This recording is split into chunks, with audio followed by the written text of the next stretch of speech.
Fue el poeta de los cantares y su extensa labor fue reconocida en toda la provincia. Ilustre malagueño, trabajador infatigable, cultivó todas las artes y fue nombrado hijo predilecto de Málaga. Don Narciso Díaz de Escobar.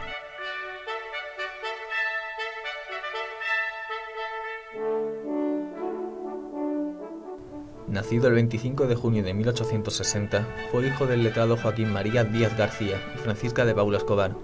Su infancia transcurre en Archidona, donde cursa sus primeros estudios. Contrajo matrimonio con doña Luisa Simpson Romero, con la que no tuvo descendencia, por lo que todo su legado pasó a manos de su sobrino Joaquín María Díaz Serrano. Fue una persona muy querida y respetada por sus conciudadanos debido a su carácter humanitario y su dedicación a la ciudad de Málaga, su patria chica.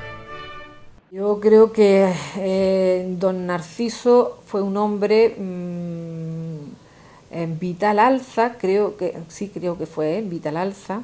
Llegó a decir de él que si era bueno como escritor, como persona, como hombre, era mucho mejor. Era muy querido porque era una persona muy bondadosa, muy cercana. Y entonces hablaba con todo el mundo, no tenía significación política ninguna, que eso en el tiempo que le tocó vivir era una excepción. Es lo mismo que se llevaba bien con las derechas que con la izquierda. Por los datos que hay en sus cartas, yo creo, no sé, me atrevería a decir que era un hombre bueno al estilo machadiano, ¿no?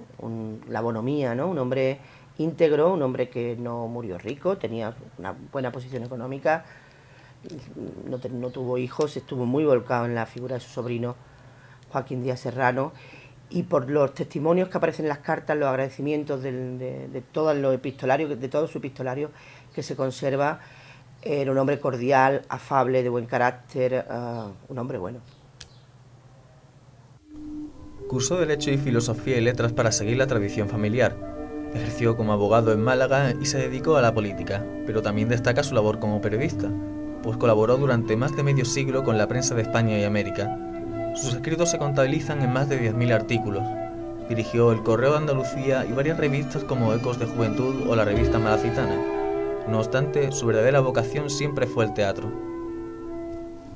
Como escritor variopinto. En la prensa malagueña era cronista de la ciudad y luego estuvo dirigiendo el Correo de Andalucía, la Unión Mercantil, la Unión Ilustrada también escribía.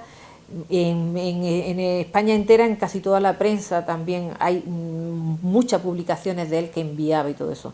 Alternaba, pues cada 15 días salían publicaciones suyas, en uno, en otro, todo eso. Y luchó mucho por el tema de prensa. La prensa también en esa época es un instrumento importantísimo de la vida social de ese momento. Pero además el carácter extrovertido de don Narciso lo llevó a entablar amistades con multitud de periodistas y escritores de la época, como el poeta Salvador Rueda, a quien ayudó a triunfar y que al final acabó teniendo más influencia. Hizo 7 viajes, Salvador Rueda no hizo 7, hizo 7 viajes a América Latina, a Estados Unidos y a Filipinas. Por el contrario, Díaz de Escobar, que escribió, creo recordar, que fueron casi 100 obras, entre fundamentalmente teatrales, que estrenó casi todas en Málaga, publicó unas cuantas novelas, muy pocas, y publicó muchos cantares, un tipo de poesía distinta, más popular, una poesía de sus cantares. Además ganó muchísimos premios literarios y, bueno, se quedó en Málaga. Al quedarse en Málaga en una actividad, puesto que también era abogado, fue delegado de Escuela Regia, fue delegado de la Cruz Roja, fue durante un tiempo vicepresidente, presidente de la Diputación, digamos, que se centró en su labor literaria, pero la compaginó con lo que eran los cargos políticos o profesionales que tuvo. No dio ese salto a Madrid, que era el momento o el lugar donde, digamos, se empezaba a triunfar, ¿no? Se triunfaba con más facilidad, ¿no? Él escribió mucho sobre cantares, ¿no? Cantares y cosas populares, pero un gran escritor no fue. Fue un gran relaciones públicas. Él salía siempre en la foto, o sea, no había acto en Málaga, homenaje, entierro, banquete que no estuviera él. Fue un apasionado bibliófilo. Reunió más de 32.000 volúmenes, siendo su biblioteca la mejor dotada de la Málaga de su época. Actualmente, parte de su colección se encuentra disponible en el archivo Díaz de Escobar. La preocupación que tenían los dos hermanos, Joaquín y Narciso.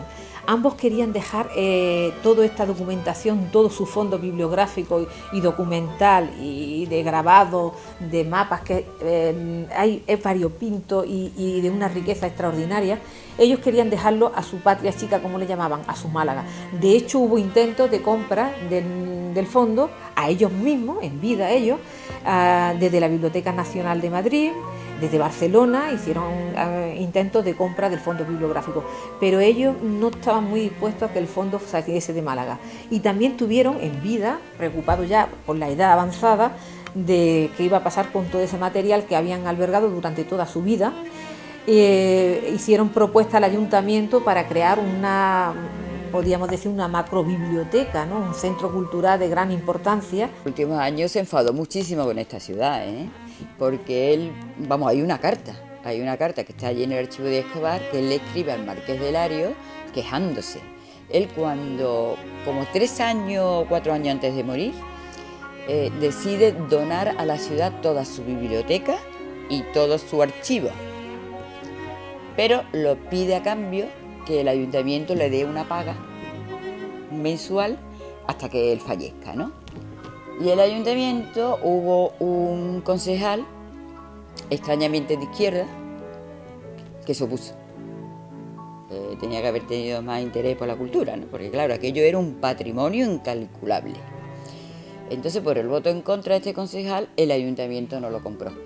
No lo compró, él no lo vendía, solamente quería eso, una paga mensual hasta que muriera.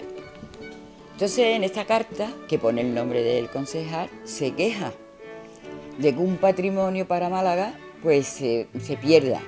Él confiaba mucho en un sobrino, que es el único que tenía, hijo de su hermano, en que lo iba a conservar, pero no fue así. El sobrino, además, pues lo peor que se puede hacer en una colección, que es venderlo por trozos, ¿no? Entonces, y muchas veces sin que se enterara la ciudad, lo vendía fuera de Málaga, porque tenía los primeros periódicos que se publicaron en España, el primer periódico, pues, lo vendió fuera de Málaga. Y así muchos documentos importantes. Hasta el año 54, que este sobrino le ofrece lo que ya le quedaba de la colección, se lo ofrece a la Caja de Ahorros Provincial de Málaga para que se la comprara. Y la caja sí, se lo compra. Pero claro, ya la colección estaba muy mermada. Don Narciso murió en 1935. Sus amigos malagueños lloraron su pérdida durante mucho tiempo. Sin embargo, el paso de los años y la poca documentación biográfica existente han hecho que esta figura histórica haya sido casi olvidada. Y ahí hemos tenido culpa los propios malagueños, es que, vamos a ver, y tampoco se ha olvidado tanto, depende de los círculos que uno se mueva. Evidentemente la labor de Unicaja, el padre García Herrera, de Baltasar Peña y Enrique García Herrera, Baltasar Peña Hinojosa y Enrique García Herrera fueron los que rescataron el Mesón de la Victoria, que era una posada, una pensión, una posada, un corralón, no recuerdo exactamente los años 70 cómo era la cosa. Ellos recuperaron el archivo Díaz de Escobar y tuvieron el acierto de rescatar toda esa documentación, toda esa biblioteca, bueno, lo que quedaba de la biblioteca porque se había vendido bastante, y conservar sus legajos, ¿no? Y ponerlos en el archivo de Escobar. Sobre él, sobre su persona, la verdad que no hay poco escrito. Pero si te pones a investigar, yo creo que sí, que se podría escribir mucho más de lo que se ha escrito hasta ahora. Un hombre humilde que dedicó el esfuerzo de su vida para la cultura de la ciudad. Una persona importante al servicio infinito de Málaga. Por mi patria trabajé, patria que supe adorar, depositando en su altar con mismo esfuerzos mi fe. No en otros laudos soñé, que en su amor apetecido, solo por ella he vivido, y será mi mayor gloria que recuerde en mi memoria la patria donde he nacido.